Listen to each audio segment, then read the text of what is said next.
Hello, स्वागत है आपका एसएससी इंग्लिश के इस सीरीज में। आज 27वां क्लास है ऑल इन वन सीरीज का। ऑल इन वन इसलिए क्योंकि एक ही क्लास में एसएससी इंग्लिश के जितने भी सेक्शंस हैं वो सारे कवर करवाए जाते हैं। आज है मंडे, तो आज के रूटीन के हिसाब से होना चाहिए था क्लोज टेस्ट और साइनोनिम्स, लेकिन उसके पहले कुछ क्लासेस आपके छूट गए थे, जैसे फ्राइडे को नहीं दिया गया था। तो रीडिंग कॉम्प्रिहेंशन और स्पेलिंग टेस्ट का आज करवाया जा रहा है।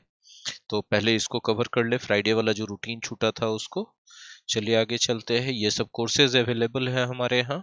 आप इन सारे कोर्सेज के बारे में डिटेल के लिए इस नंबर पर मुझे कांटेक्ट कर सकते हैं, व्हाट्सएप पे, टेलीग्राम पे या कॉल पे। सारे कोर्सेज इन क्लास भी अवेलेबल हैं और ऑनलाइन भी अवेलेबल हैं।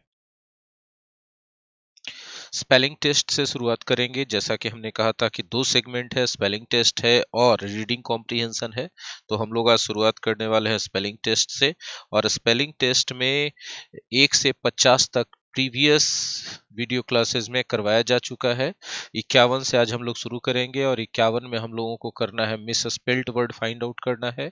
51वां वर्ड क्वेश्चन 51st क्वेश्चन में है 4 वर्ड्स। कॉम्पिटेंट है, रिपेंटेंट है, पेनिटेंट है और कंसिस्टेंट है। ठीक है। कॉम्पिटेंट तो कहा जाता है वेल डिजर्विंग को, सुयोग्य हिंदी में कहते हैं इसको। ठीक है, सुयोग्य। इंग्लिश में आप इसके लिए वर्ड यूज कर सकते हैं वेल डिजर्विंग। ठीक है, वर्दी, सुटेबल वगैरह वगैरह। रिपेंटेंट का स्पेलिंग गलत है, टी ई नहीं टी ए होना चाहिए था रिपेंटेंट में। ठीक है, रिपेंट करने वाले को रिपेंटेंट कहते हैं। रिपेंट करना का मतलब पश्चाताप करना, मन में ग्लानि आना कि मैंने ऐसा गलत क्यों किया। ठीक है, तो रिपेंट कर रहा है इसलिए रिपेंटेंट है। पेनिटेंट बिल्कुल सही है, पेनिटेंट का स्पेलिंग में कोई गलती नहीं है। पेनिटेंट का मतलब होता है feeling sorry. Sorry for what? Sorry for something you have done that is wrong. ठीक है, आपने कुछ ऐसा कर दिया है जो गलत है और उसके लिए मन में पश्चाताप आ रहा है, तो पेनिटेंट का अवस्था है। कंसिस्टेंट, कंसिस्टेंट होने का मतलब निरंतर होना, लगातार होते रहना। मतलब कि अपने काम में इरेगुलर नहीं होना। आप कंसिस्टेंट को क्या कह सकते हैं? रेगुलर कह सकते हैं। कंसिस्टेंट को डिसिप्लिन्ड कह सकते हैं।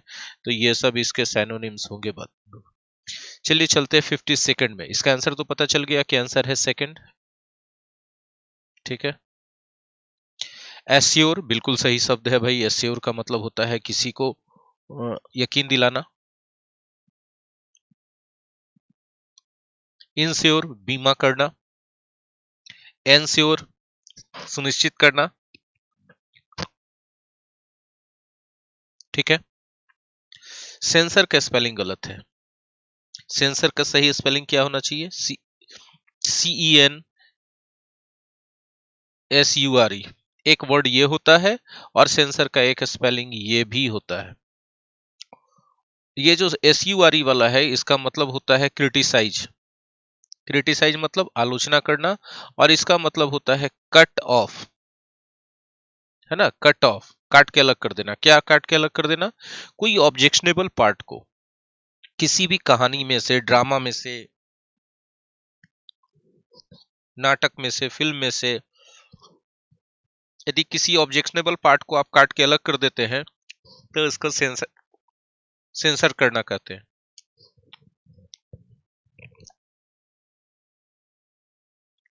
और इसी के आधार पे बना है सेंसर बोर्ड। ठीक है, तो आपको सेंसर भी समझ में आ गया होगा कि आंसर यही होगा, यही है मिस स्पेल्ड। 52nd का आंसर है थर्ड नंबर। ठीक है, 53rd। भाई साहब 53rd का स्पेलिंग सीज का गलत है। EI के जगह IE होना चाहिए था। ये सीज सही है। सीज का मतलब होता है जब्त कर लेना, अपने कंट्रोल में ले लेना। ठीक है, बिलीव विश्वास करना, रिसीव प्राप्त करना। इस सीरीज का मतलब होता है सराउंड, चारों तरफ से घेर लेना। आर्मी या पुलिस किसी एरिया को, बिल्डिंग को चारों तरफ से घेर लेती है ताकि कोई अंदर नहीं जा सके, कोई बाहर नहीं आ सके। तो क्या करती है? उसको वो सीज कर रही होती है। ठीक है, तो चलिए आगे बढ़ते हैं। इसका आंसर आपको मिल ही गया, ऑप्शन नंबर फर्स्ट इसका आंसर है 53rd का। ठीक है, 54th रेस्पॉन्सिबिलिटी बिल्कुल सही है स्पेलिंग है, रेस्पॉन्सिबिलिटी का मतलब होता है जिम्मेवारी। अपॉर्चुनिटी का स्पेलिंग गलत है, अपॉर्चुनिटी में ई की जगह ओ होना चाहिए, OPPORTUNIT बाय अपॉर्चुनिटी का मतलब होता है अवसर, चांस। तो यही आंसर है आपका, गलत स्पेलिंग। पॉसिबिलिटी संभावना सही है, जेनरसिटी उदारता, किसी का मदद करने के लिए हमेशा तत्पर रहना, अपना खर्च हो तो खर्च करने के लिए भी तैयार रहना, ये जेनरसिटी कहलाता है। करेजियस का स्पेलिंग सही है भैया, करेजियस का मतलब होता है साहसी। स्टैम्पीड, बचपन का स्टैम्पीड का स्पेलिंग भी सही है, स्टैम्पीड का मतलब होता है भगदड़, ठीक है, भागम भाग, कहीं गोली चल जाए तो लोग इधर उधर भागने लगते हैं, तो स्टैम्पीड है। और टेम्पल का स्पेलिंग भी सही है, मंदिर। सॉलिलोक्यू, हाँ देखिए भाई यहाँ गलती है, एस के बाद ए नहीं ओ आना चाहिए, ठीक है। सॉलिलोक्यू क्या है, हमेशा हम एक आपको डायलॉग सुनाते हैं सॉलिलोक्यू समझाने के लिए, साला एक मच्छर आदमी को हिजड़ा बना देता है, साला एक मच्छर। आपने सुना होगा नाना पाटेकर का ये गाना, जब स्टेज पर आकर किसी भी प्ले में, फिल्म में, सीन में एक कैरेक्टर कोई आता है और वो खुद ही अपनी बातें अपने मन से बोलते रहता है, तो उसको सॉलिलोक्यू कहते हैं। इसके सिनोनिम्स के रूप में आप कह सकते हैं मोनोलॉग। क्या कह सकते हैं? मोनोलॉग, ये आपका है। चलिए आगे बढ़ते हैं।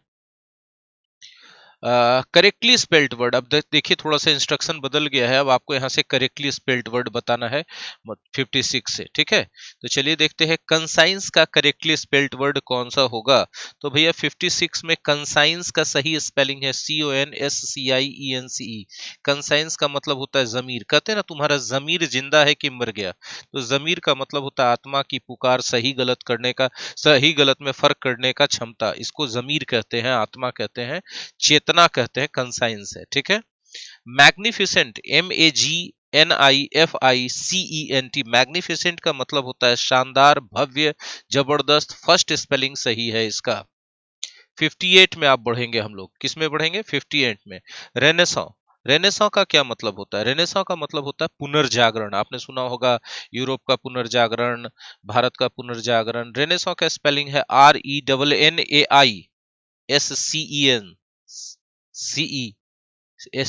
नहीं गलत है, RENAISSANC, रेनेसां। रेनेसां का मतलब होता है पुनर्जागरण, सेकंड ऑप्शन इसका सही होगा, ठीक है। चलिए आगे बढ़ते हैं 59th में, बहुत इजी है। 59 में बताना है इररिपेरेबल।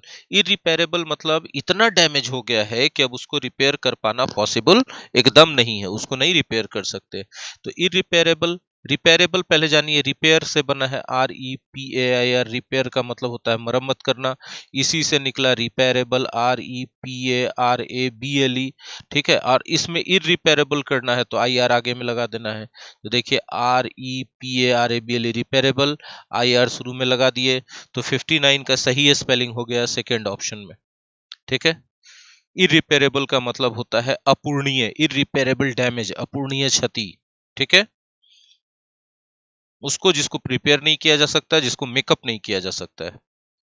क्वेश्चन नंबर 60 में चलते हैं और बताते हैं सही स्पेलिंग कौन होगा। सुपरफ्लुअस, सुपरफ्लुअस है तो मतलब एक्स्ट्रा है, उसकी जरूरत नहीं है, ठीक है। एडिशनल है, वो नहीं भी रहता तो उसके बिना सही होता, ठीक है। सुपरफ्लुअस का स्पेलिंग सही है SUPERFLUOUS।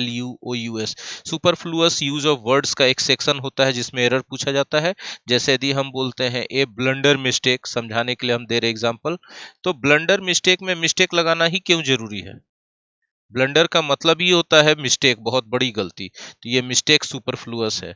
उसी तरह ब्लैंक स्पेस अगर हम बोलते हैं तो ब्लैंक का मतलब ही हो गया खाली जगह, फिर स्पेस क्यों बोला जा रहा है? स्पेस बोलने की जरूरत नहीं है, ब्लैंक अकेले पर्याप्त है, इसमें स्पेस जो है सुपरफ्लुअस है। Leisure time, LEISURE, leisure time, leisure time जब आप बोलते हैं तो ये क्या है? लीजर तो खुद खाली समय है, नाउन है, तो फिर ये क्यों लगा रहे हैं? ये सुपरफ्लुअस हो गया। फिर उसी तरह अगर हम बोलते हैं ए माइजर मैन, तो माइजर तो खुद नाउन है भाई, फिर उसमें मैन या पर्सन या वुमेन दूसरा नाउन क्यों लगा रहे हैं? मैन या वुमेन पर्सन सुपरफ्लुअस है, ये खुद एक नाउन है। तो इस तरह से सुपरफ्लुअस का एरर आता है कि नहीं आता एग्जाम में आप लोगों के? चलिए आगे बढ़ते हैं। नेक्स्ट आपको फिर से अभी वही इंस्ट्रक्शन कंटिन्यू है, करेक्टली स्पेल्ड वर्ड ही फाइंड आउट करना है 61st में। फार्मास्यूटिकल, फार्मास्यूटिकल एकदम कॉमन वर्ड है भाई, सब लोग जानते हैं फार्मास्यूटिकल, दवाई से रिलेटेड। ठीक है। तीसरा स्पेलिंग सही होगा PHARMACEUTICL, फार्मास्यूटिकल। थर्ड स्पेलिंग इसमें सही है। रिकमेंडेशन का मतलब होता है अनुशंसा, किसी के बारे में बताना कि भैया ये चीज करो। ठीक है। RE, हाँ, COMMENDATION, थर्ड स्पेलिंग सही होगा 60 सेकंड का।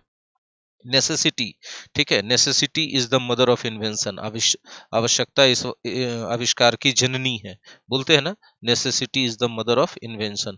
तो 63rd का नेसेसिटी का सही spelling NECESSIT by, second spelling सही होगा 63rd में। अगला है एड्रेस। एड्रेस मतलब पता, नाउन के रूप में, और एड्रेस ए प्रॉब्लम या एड्रेस एन इशू मतलब किसी समस्या या किसी मुद्दे का समाधान करना। तो वह भी है, नाउन भी है। एड्रेस समबडी मतलब किसी को संबोधित करना, सेम स्पेलिंग चल रहा होता है, स्पेलिंग नहीं बदलता है। ठीक है। ADDRESS, address second option. ठीक है। आप करेंगे फटाफट चल रहे हैं सर, सर है ही नहीं दम सर, इसमें टाइम लगा के क्या फायदा है। ठीक है। हाँ, लेकिन वीडियो शुरू से अंत तक जरूर देखिएगा। 65th, ठीक है। रेफ्रिजरेटर। रेफ्रिजरेटर का स्पेलिंग REFRI, रेफ्री, जेरेटर GERATOR, कौन सा स्पेलिंग है? फोर्थ है। रेफ्रिजरेटर मतलब रेफ्रिजरेटर, शीतलक, इसमें हम लोग खाना वगैरह रखते हैं, गर्मी के दिनों में खराब ना हो जाए, ठंडा रहे, शीतल रहे, इसके लिए। ठीक है। चलिए 66, बहुत आसान है। इसमें आपको अब 66 में मिस स्पेल्ट वर्ड ढूंढना है। ठीक है। चार, देखिए ये वाला जो सेक्शन है ना, कि चार अलग अलग वर्ड दिया है, उसमें से एक मिस स्पेल्ट ढूंढना है, तो ये थोड़ा ज्यादा चैलेंजिंग होता है, क्योंकि इसमें आपको चार वर्ड्स जानने जरूरी होते हैं। और वो जो पीछे वाला सेक्शन था जिसमें चारों वर्ड का, चारों मतलब चारों स्पेलिंग एक ही वर्ड का था, उसमें से करेक्ट स्पेलिंग, वो आसान है, लेकिन कंफ्यूजिंग है, क्योंकि आपको चार स्पेलिंग एक ही वर्ड का दे दिया गया, तो इन द एग्जामिनेशन हॉल आप प्रेशर के कारण कंफ्यूज हो जाइएगा कि कौन वाला सही है। तो थोड़ा संभलिए, दोनों सेक्शन अपने आप में एक चुनौती ही है। ये जो 66 टाइप वाला है मिस स्पेल्ट ढूंढिए, जिसमें चार अलग अलग वर्ड्स दिए हैं।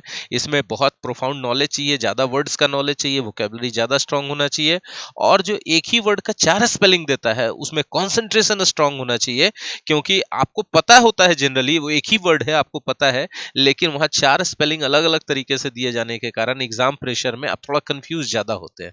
तो वहां कॉन्सेंट्रेशन और फोकस की जरूरत ज्यादा है, और यहाँ नॉलेज की जरूरत ज्यादा है, दोनों अपना जगह पर बहुत चैलेंजिंग है। 66 का थर्ड में गलत स्पेलिंग है भाई। जेनरली होता है, तो जेनरली का स्पेलिंग क्या होता है भाई साहब? देखिए GENERALL भाई, जेनरली मतलब सामान्यता। ठीक है। ग्रैंडली मतलब भव्य रूप से, शानदार तरीके से। इफेक्टिवली का मतलब होता है प्रभावशाली तरीके से। नॉर्मली मतलब सामान्यता। जनरली गलत हो गया, यही आंसर है।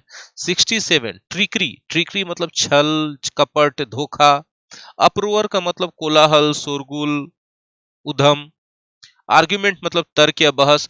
कोमोशन में डबल एम होना चाहिए। कोमोशन मतलब अशांति होता है, कोलाहल होता है, शोरगुल होता है, नॉइज होता है। तो 67 का सही गलत वाला स्पेलिंग है थर्ड में से, मतलब आंसर इसका थर्ड होगा, इसी यही रॉन्ग स्पेलिंग है, डबल एम होना चाहिए था। 68 में चलिए, 68 में पहला जो वर्ड है बहुत अच्छा वर्ड है, बेनिवोलेंट। बेनिवोलेंट कहा जाता है वैसा आदमी जो परोपकारी है, जो बिना किसी स्वार्थ के किसी भी काम में लग के मदद करता है ताकि लोगों का फायदा हो सके, बेनिवोलेंट कह सकते हैं। बेनिफैक्टर भी कहते हैं इसको। कंपैशनेट, कंपैशनेट उस आदमी को कहते हैं जिसमें काफी कंपैशन हो, काफी दया हो, करुणा हो, दूसरों के लिए सहानुभूति हो। और जेनरस तो हमने आपको बताया है, जेनरस जो होता है इतने बड़े दिल वाला होता है कि हमेशा अपना पैसा भी खर्च करके दूसरों की मदद करने के लिए तैयार रहता है। और इसमें सिंपैथेटिक में TH के बाद ए नहीं आना चाहिए था, बल्कि ई आना चाहिए था। सिंपैथेटिक का मतलब होता है सहानुभूतिपूर्ण, sympathetic attitude, sympathetic word, sympathetic behaviour, है ना, फुल ऑफ सिंपैथी, सहानुभूति से भरा हुआ। अगले वर्ड में चलते हैं। 69 में बताना है कि कौन सा सही है। फिर से हम बार बार खाली यही रिक्वेस्ट करेंगे कि शुरू से अंत तक पूरा वीडियो देखिए। एसोसिएट सही वर्ड है भाई। एसोसिएट का मतलब होता है सहयोग करना वर्ब के रूप में, और सहयोग करने वाला नाउन के रूप में। ट्रैप से, ट्रैप्सी का मतलब होता है, जैसे कभी कभी देखते हैं आपको कहीं जाने का मन नहीं है, जबरदस्ती भेज दिया गया है, तो आप कैसे चलते हैं? एकदम लगता है कोई एनर्जी नहीं है, देह में जान नहीं है, पैर घिच घिच के घसीट के चल रहे होते हैं, तो इसी को ट्रैप्सी कहते हैं। मतलब बोरिंग तरीके से, अनविलिंग तरीके से चलना या कहीं जाना पैदल चल के, ट्रैप्सी कहलाता है। अब जैसे बच्चा को स्कूल लेके जाइए, उसका स्कूल नहीं जाने का मन है, तो क्या करेगा? माँ बाप आगे आगे, बच्चा का हाथ पकड़ के पीछे पीछे, अब बचवा पीछे खींचते रहता है, धीरे धीरे चल रहा था, मम्मी पापा बोलता है अरे चलो ना रे, पैर में जान नहीं है, तो चल ना रहे हैं, आप तो थोड़ा हड़बड़ा रहे हैं। तो ये ट्रैप्सी कर रहा है, walk in A slowly and unwilling manner, walk in a slow and unwilling manner, बड़ा अनमने ढंग से धीरे धीरे पैर घसीट घसीट के चलना, जैसे कि कोई एनर्जी नहीं है, कोई जाने नहीं, उस तरह से चलने की क्रिया को, वॉक करने की क्रिया को ट्रैप्सी कहते हैं। ब्रूअरी का स्पेलिंग गलत है भाई। ब्रूअरी आप में से बहुत सारे लोग जानते होंगे, ब्रूअरी, ब्रू री, जहां पर शराब या बियर वगैरह बनाया जाता है। आशवन का मैन हैंडल, मैन हैंडल कहते हैं कि धक्का मुक्की कर देना, देखते हैं नहीं कहते हैं कि अरे क्या बताए यार, वो सब आदमी है, गए थे तो हम बैंक में पैसा निकालने, अधिकारी सब जो है भीड़ भाड़ था, एकदम धक्का मुक्की किए होता है। मैन हैंडल करने का मतलब किसी को बहुत बैडली ट्रीट करना, फिजिकली खास करके पुश कर देना, धकेल देना, पुल कर देना, ये सब मैन हैंडल करना कहलाता है। ठीक है, तो चलिए इसका स्पेलिंग आपको पता चल गया ना कि कौन वाला रॉन्ग है, थर्ड नंबर आंसर होगा। और 70 में देखिए कौन सा होगा, 70 में डिस्पैच है। डिस्पैच का मतलब क्या होता है? सेंड कर देना, बोलिए ना कि आपका ऑर्डर डिस्पैच कर दिए यहाँ से। अटैच करने का स्पेलिंग गलत है, ATTACH होता है, बीच में टी का लग घुसाया है। अटैच करने का मतलब कनेक्ट कर देना, ज्वाइन कर देना, हिंदी में कहते हैं ना नत्थी कर दिए, तो नत्थी कर देने का मतलब एक साथ अटैच कर दिए। अटैच बाथरूम होता है ना, और डिटैच करने का मतलब अटैच का उल्टा, अलग कर देना, कैच माने पकड़ना। तो ये हो गया, आगे चलिए नेक्स्ट। मिस स्पेल्ड फिर से ढूंढने कह दिया, मतलब ये एकदम रोलर कोस्टर राइड चल रहा है ना, कभी करेक्टली स्पेल्ड कभी मिस स्पेल्ड। 71 में आपको बताना है। अटेंडेंस का स्पेलिंग देखिए तो लग रहा है कि पहले ही गलत है, ATTENDA ना होना चाहिए, अटेंडेंस माने उपस्थिति, हाजिरी, तो पहला आंसर मिल गया। प्रेफरेंस, प्रेफरेंस यदि किसी चीज को देते हैं तो आप उसको प्राथमिकता देते हैं, राइट? जैसे बहुत सारे बच्चे जीके को प्रेफरेंस देते हैं तैयारी करने में कंपटीशन का। अब प्रोविडेंस, प्रोविडेंस मतलब ईश्वर कह सकते हैं, परम शक्ति कह सकते हैं, जो हम लोगों के जीवन पर, हम लोगों के भाग्य पर, हम लोगों पर के नियति पर नियंत्रण रखता है, उसको प्रोविडेंस कहते हैं। और एविडेंस का मतलब क्या होता है? सबूत होता है। एविडेंस का मतलब क्या होता है? सबूत होता है। तो आंसर आपका तो फर्स्ट आ गया मिस स्पेल्ट में। 72 देखिए, 72 में आपको बताना है कि मिस स्पेल्ट कौन है। बहुत आसानी से आप बता दीजिएगा। देखिए एक्वायर का स्पेलिंग तो सही है, ACQUIRE, एक्वायर मतलब प्राप्त करना, अचीव, ऑब्टेन, गेट, रिसीव, ये सब एक्वायर को कर सकते हैं। एक्वेटिक में सी काहे के लिए बीच में घुसाया है जी? AQUATIC होना चाहिए। एक्वेटिक का मतलब होता है जलीय, एक्वेटिक प्लांट्स होता है, एक्वेटिक क्रिएचर्स होता है जो पानी में रहता है ना। एक्विटल, एक्विटल का मतलब होता है बरी कर देना, जैसे कोर्ट बोल दिया कि भैया अब तुम पर कोई आरोप नहीं है, तुम इस मामले से बरी हो गए, तो एक्विटल हो गया उसका। एक्वीज कहते हैं ना, तो साइलेंट रूप से आप अग्रीमेंट दे रहे होते हैं, मौन स्वीकृति इसको कहते हैं, कि कुछ विरोध नहीं कर रहे हैं तो चुपचाप रह गए, तो एक तरह से एक्सेप्ट न कर लिए हैं, तो एक्वीज कहलाता है। चलिए नेक्स्ट वर्ड है आपका, बताते हैं। 73 में क्या खोजना है आपको? थेराप्यूटिक, थेराप्यूटिक का स्पेलिंग तो सही है भाई, थेराप्यूटिक बड़ा अच्छा वर्ड है। थेराप्यूटिक का मतलब होता है जो रोगों का इलाज कर दे, एडजेक्टिव है, याद रखिएगा। आईसी लगा रहता है तो जनरली एडजेक्टिव ही रहता है, ठीक है। थेराप्यूटिक वो ऐसा चीज होता है जो रोगों का इलाज कर दे, जो तनाव से मुक्ति कर दे। जैसे कभी कभी बहुत ज्यादा टेंशन होता है ना, तो गाना वाना सुनिए, देखिए बहुत मजा आएगा। तो हमको लगता है, I think music, listening to music is extremely therapeutic, वो आपको तनाव से मुक्त कर देता है, ठीक है। अब थेराप्यूटिक ड्रग्स और मेडिसिन भी होता है, वैसा ड्रग्स और ऐसा मेडिसिन जो आपको रोगों से निदान दे दे, मुक्ति दे दे, है ना। अब ब्यूरोक्रेटिक के स्पेलिंग में गलती है, ब्यूरोक्रै क्रै क्रय होता है, क्रैटिक होता है, क्रय, तो ए होना चाहिए ई की जगह, ब्यूरोक्रेटिक सही आंसर यही हो गया आपका। और 72 में समझ गया था ना, सही आंसर सेकंड था, हम टिक नहीं लगाया था इसलिए यहाँ जाके लगा दे रहे। और 73 में ब्यूरोक्रेटिक सही आंसर। ब्यूरोक्रेटिक कहाँ से बना? ब्यूरोक्रेट से बना। ब्यूरोक्रेट कहा जाता है अफसर लोग को, तो अफसर लोग से रिलेटेड जो भी मामला है ना, ब्यूरोक्रेटिक होगा, ठीक है। थर्मोमीटर, जो आपका हीट या टेम्परेचर, बॉडी टेम्परेचर या कोई चीज का टेम्परेचर नापता है। अब बैरिकेड चौथा में, फोर्थ नंबर में बैरिकेड का मतलब क्या होता है? बैरिकेड मतलब होता है बाधा, रुकावट। जैसे बैरिकेड लगाया जाता है ना कि आप इस जगह पर नहीं घुस सकते हैं, ठीक है। बड़ा 74 में एक पहला वर्ड देखते के साथ मेरा मन खुश हो गया, इडिलिक। इडिलिक को कह सकते हैं ना very pleasant, very pleasant and peaceful, very pleasant and peaceful आप कहिए इसको, ठीक है। जैसे एकदम हम बोलते हैं कि कोई आदमी है जिसको बड़ा शांति उन्ति पसंद है, तो वो चला गया, छुट्टी का दिन था उसका, छुट्टी के दिन में चला गया नदी किनारे, पहाड़ के तराई में, वहां कोई भीड़ भाड़ नहीं, एकदम शांति से आराम से बैठ के अपना छुट्टी बिता रहा है। तो उसका छुट्टी हॉलीडे कैसा रहा? इडलिक हॉलीडे रहा, इडलिक इवनिंग, सुहानी शाम, शांत शाम, है ना।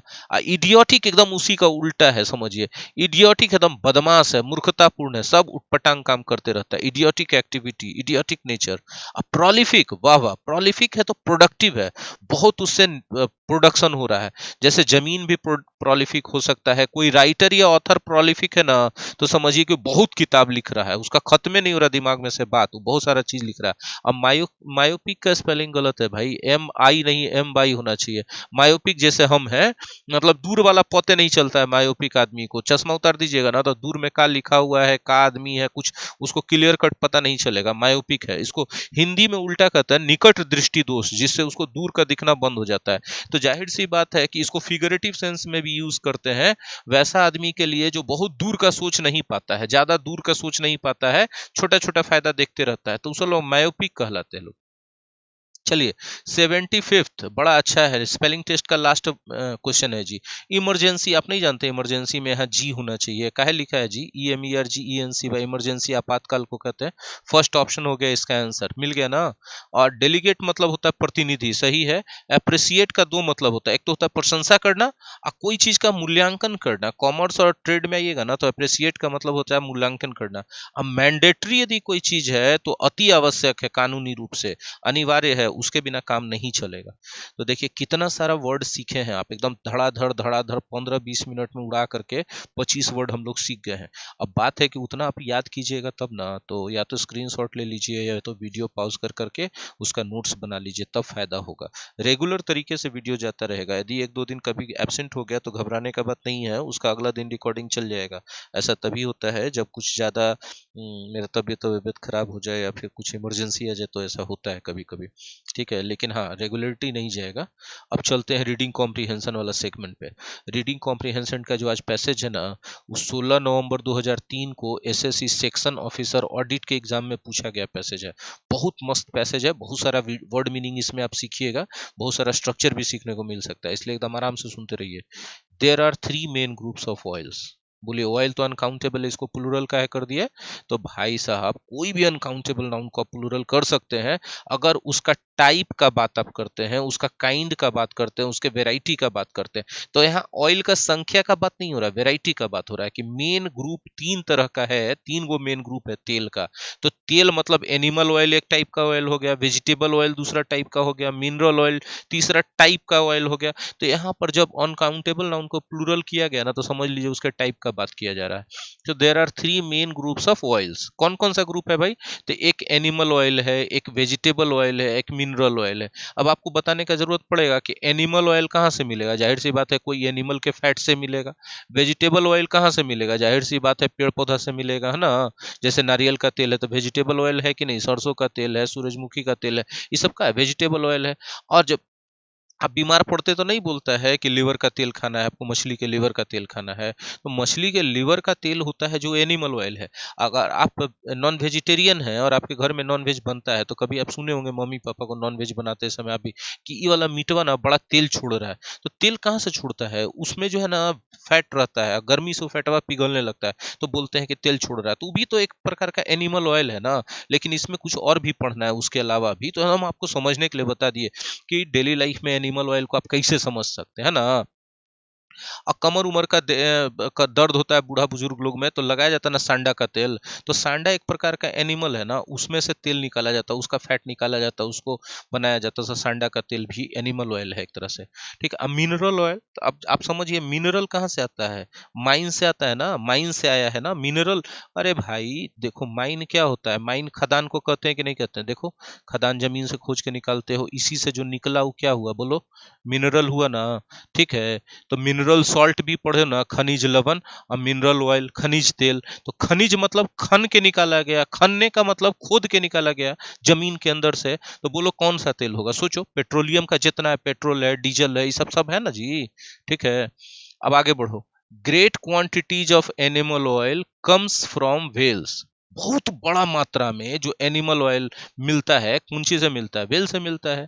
व्हेल नहीं जानते हो, व्हेल जो है वो मछली के जैसा लगता है लेकिन है नहीं, वो स्तनधारी है, मैमल्स है, ठीक है ना। ये पानी में रहने वाला एकमात्र स्तनधारी है जो पूरा टाइम पानी में रहता है। ऐसे तो और भी है स्तनधारी।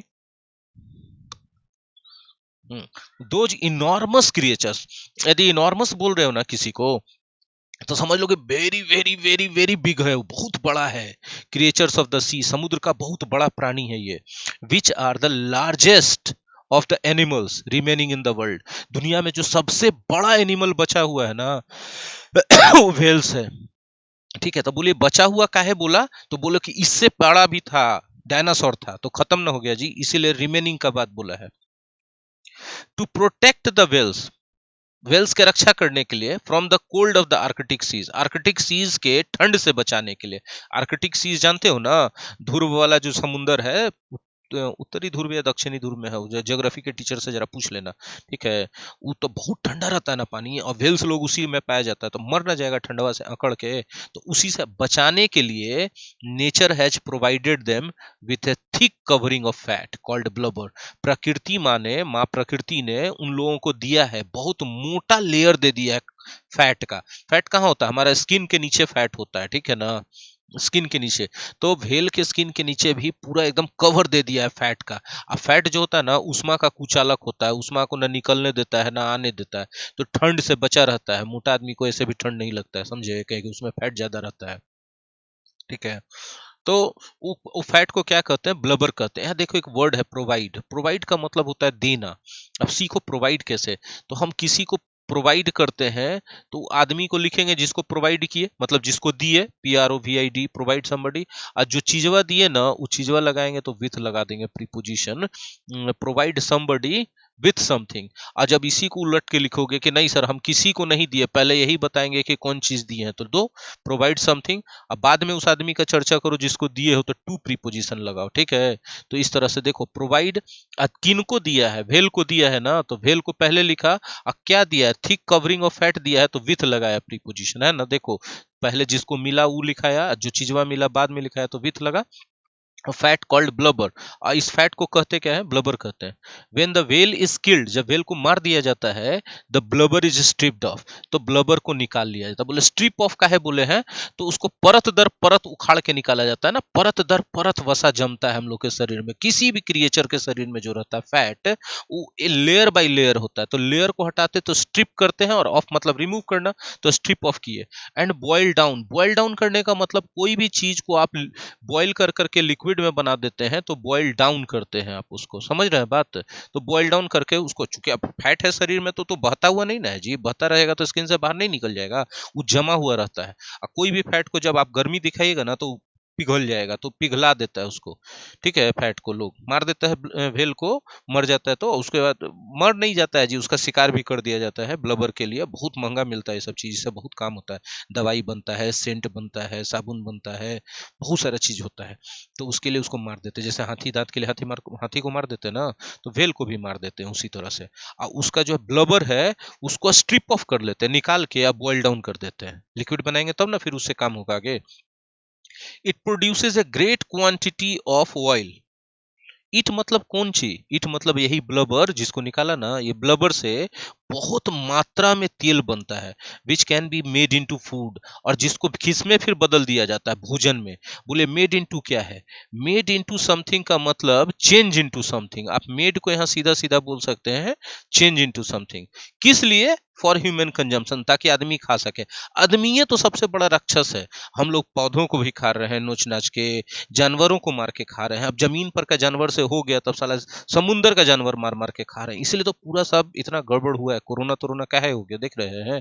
सब हम लोग सब मार मार के खा रहे हैं। चमगादड़ खा गया, बताइए। चमगादड़ खाओगे तो चमगादड़वा छोड़ देगा? उसके अंदर जो विषाणु था वो बड़ा दोस्त था उसका, चमगादड़वा का। बोला हम तुमको भी मारिए देंगे। इतना बड़ा संख्या में मारना शुरू कर दिया कि आदमी एकदम त्राहिमाम करने लगा। तो मत खाओ ये सब यार, छोड़ो। A few other creatures yield oil, yield मतलब प्रोड्यूस। बहुत सारे दूसरे क्रिएचर्स हैं जो ऑयल को प्रोड्यूस करते हैं, ठीक है। यील्ड तो आप जानते हैं ना, यील्ड का एक और मतलब होता है सरेंडर भी होता है। यील्ड माने, यील्ड का एक और मतलब क्या होता है, सरेंडर, ठीक है।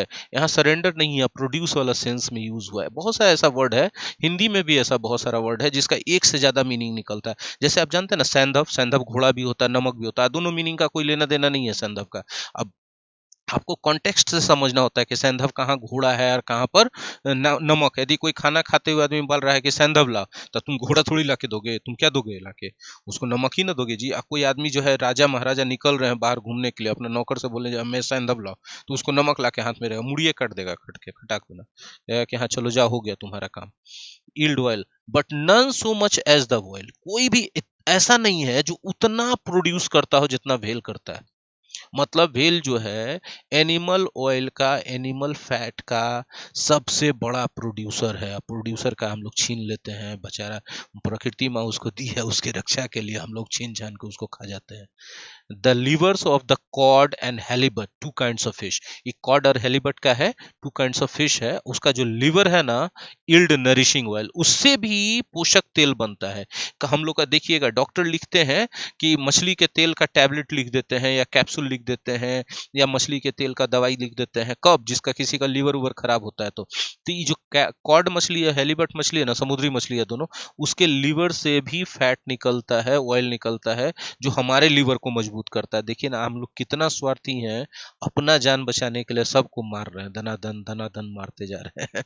देखिए, both cod liver oil and halibut oil are given to sick children.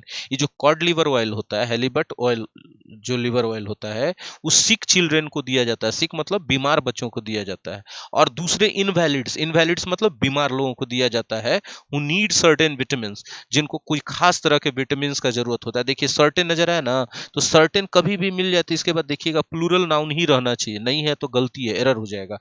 Certain की जगह असर्टेन लिखा दिया ना, ए सर्टेन, तब सिंगुलर नाउन यूज कीजिएगा। इस सब पॉइंट को एकदम पकड़ के चलिए, ठीक है।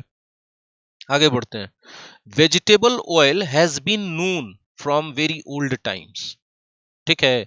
वेजिटेबल ऑयल बहुत पुराने समय से जाना जाता रहा है, ठीक है। अभी देखिए एक पॉइंट देखिएगा कि हम लोग के ट्रेडिशनल इंग्लिश में यहाँ पर बोलेगा कि वेरी ओल्ड टाइम्स जो है यहाँ पर लिखा गया है ना, तो फॉर लॉन्ग लिखिए, पीरियड ऑफ टाइम, तो जो है ना, तो ये भी है। तो ये सब देखिएगा थोड़ा सा है। No household can get on without it. Get on मतलब काम चलाना।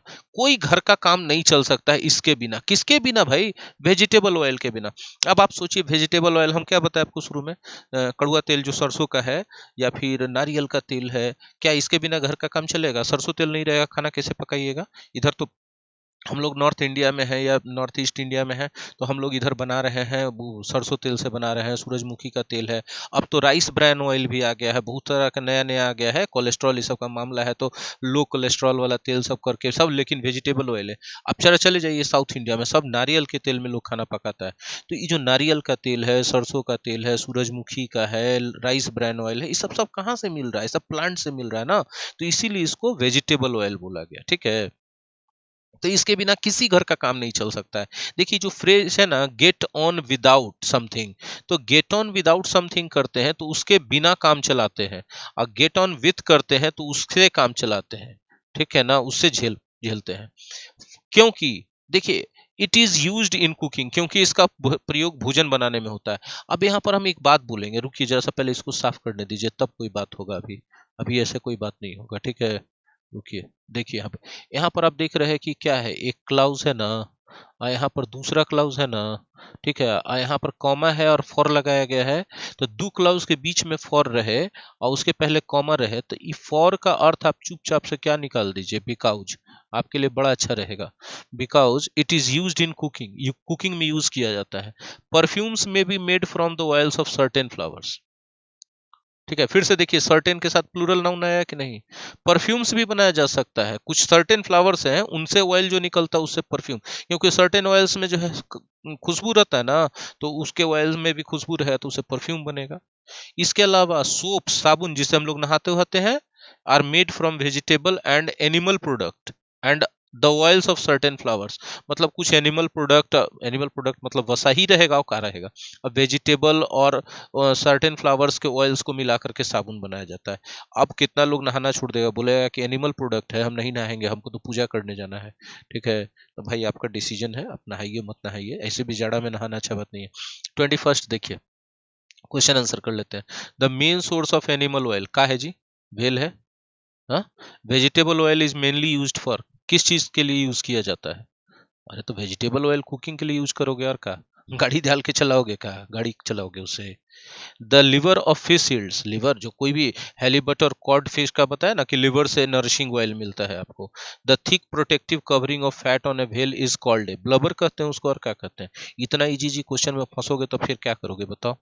Dot dot dot are made from vegetable animal products and the oils of certain flower.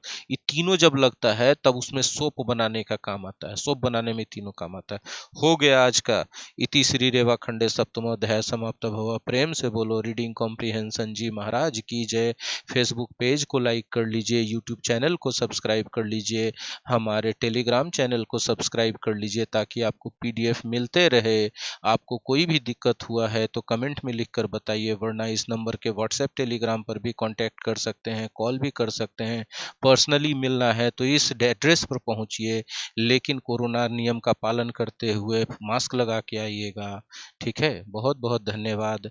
अगर अच्छा लगता हो तो लाइक एंड शेयर कृपया जरूर करें, क्योंकि मैंने कहा है कि 2021 में हम सारा कोर्स आपको देंगे यूट्यूब पर फ्री, तो आपका भी फर्ज बनता है कि इसको ज़्यादा से ज़्यादा बच्चों तक पहुंचाएं। बहुत बहुत धन्यवाद।